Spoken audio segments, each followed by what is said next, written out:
लायक दिखता परदेसी राजा चढ़ते हैं वह राज हाथ से।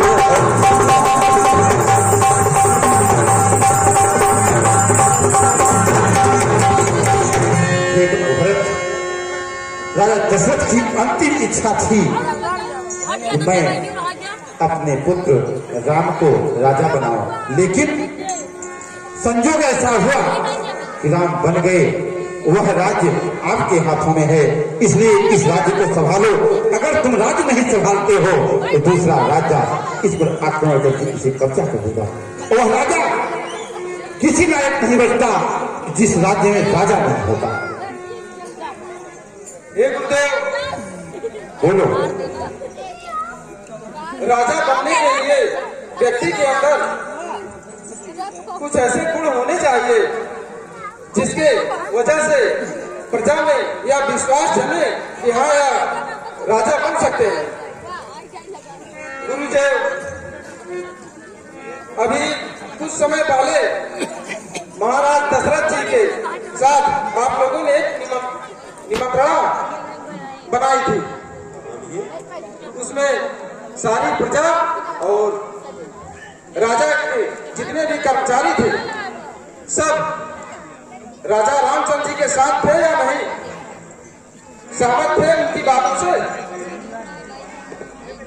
वो तो सहमत थे, लेकिन परिवार का कुछ ऐसा मत हुआ जिससे राजा अपने वचन से विचलित हो सके। गुरुदेव, जब उस समय सब लोग सहमत थे तो आप मुझे भाई का हक दिला करके क्या बाप का भागीदार नहीं बनाएंगे? देखिए, जिस प्रकार से राम ने अपने पिता की आज्ञा मानकर जंगल को ही अपना राज्य स्वीकार कर लिया है। राम ने जाते समय मुझे एक ही चीज कहा था गुरुदेव कि पिता दीन मोहि कानन राम,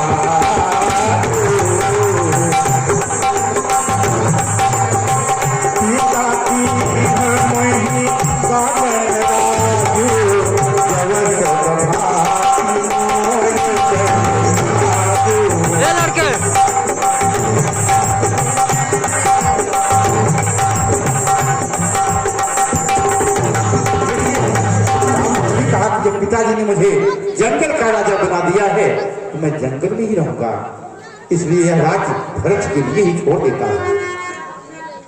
अगर आपके लिए कोई मंत्रणा है तो कोई विचार कीजिए। गुरुदेव, आपकी क्या इच्छा मेरा एक निवेदन है आप सबसे। बताइए। मेरी सम्मति ने मैं एक बार पुनः राम भैया से यह पूछ लेना चाहता हूँ और उनके हाथों द्वारा ही जो निर्णय होगा वही सर्व मान्य होगा। सबसे क्योंकि भरत, मैं इसको जानता हूं कि तुझ जैसा कोई भाई नहीं है कि भाई विभरत भगत आचरणो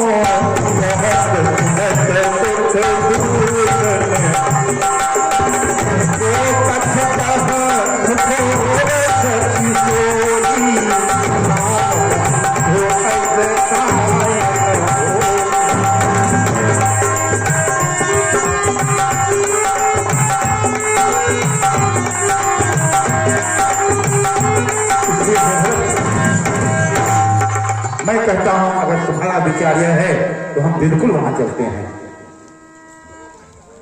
और सारे तीर्थों का जल लेकर चलते हैं। अगर राम आने के लिए तैयार हैं तो तैयार है, नहीं तो वहीं का तिलक किया जाएगा। जो आज्ञा गुरुदेव। ठीक है।